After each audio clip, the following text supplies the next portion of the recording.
Hi friends, in this video I will explain the concept of point-to-point protocol and then frame format and transition phase of Triple-P protocol.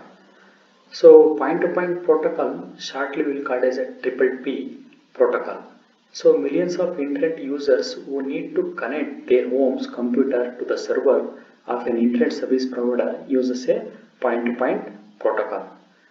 So the majority of these users have traditional modem. They are connected to the internet through a telephone line, which provides the services of a physical layer.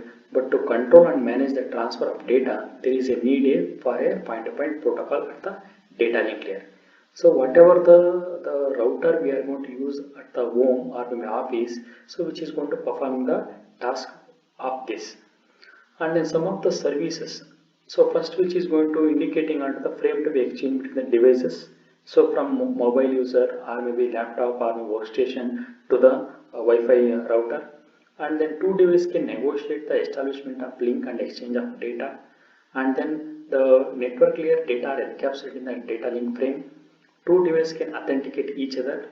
Multiple network layer supports a varieties of network layer protocols, and then connection over multiple links and the network address configuration. So these are some of the services of a triple P protocols are present.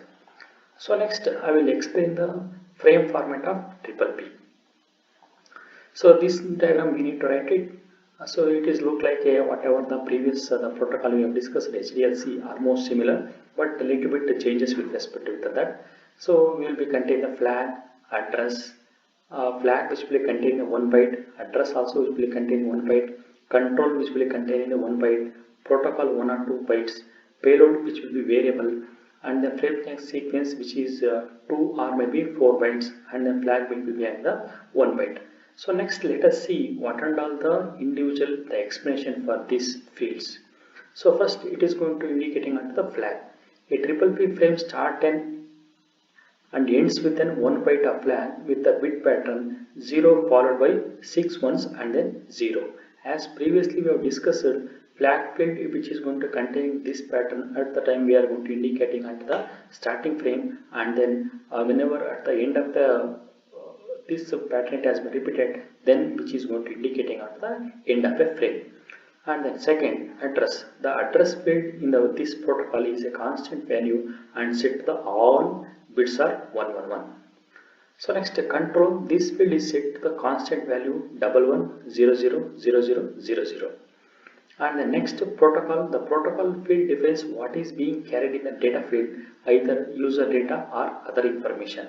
So in this protocol, in the previous discussion, we already told user information and then the control information or maybe management information. So next payload field, this field carries either user data or other information. The data field is a sequence of bytes with a default of a maximum 1500 bytes. Next FCS, the frame check sequence is simply 2 byte or maybe 4 byte of standard CRC. It is a byte oriented protocol using a byte stuffing with a escape bytes of 0 for 5 ones and then 0. So actually whenever we have our data we have passed with respect to the user data, we may have this the flag fields. So at the time it will be confusion in the middle of that it is going to assume the end of a frame. So to avoid that one we are going to using the concept of stuffing. So whenever in the user data or maybe data payload which is going to containing onto the 5 consecutive ones are present, we need to add extra 0. So that is we are going to indicate it here.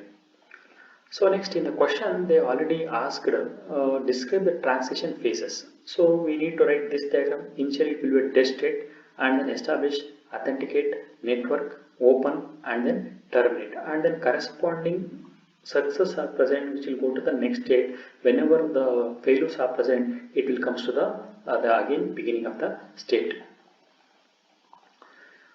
So dead, in the dead phase the link is not being used, there is no active carrier and lines are quiet. As the name itself it is indicating it is idle or maybe dead.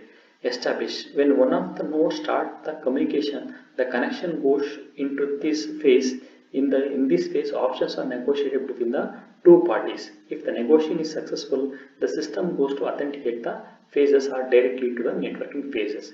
If you take an examples of just dialing a phone, so which will have the several states. Initially it has been dead state, and then dialing state, and then connecting state, and then data transfer phase, and then disconnection phase. So like that several states are present. So and then authenticate, the authentication phase is optional. The two nodes may decide during the establishment phase not to skip this phase.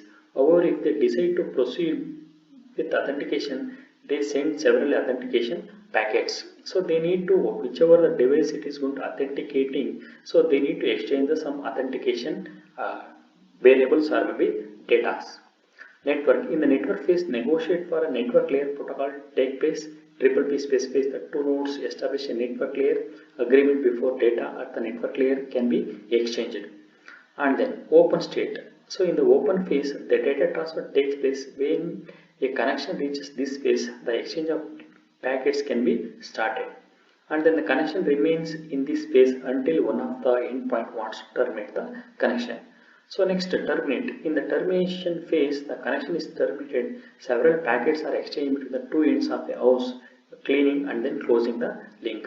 It is just something like whatever the resources it has been acquired during a execution or in use. So whenever it has been finished the task, all the resources should be deallocated. Thank you.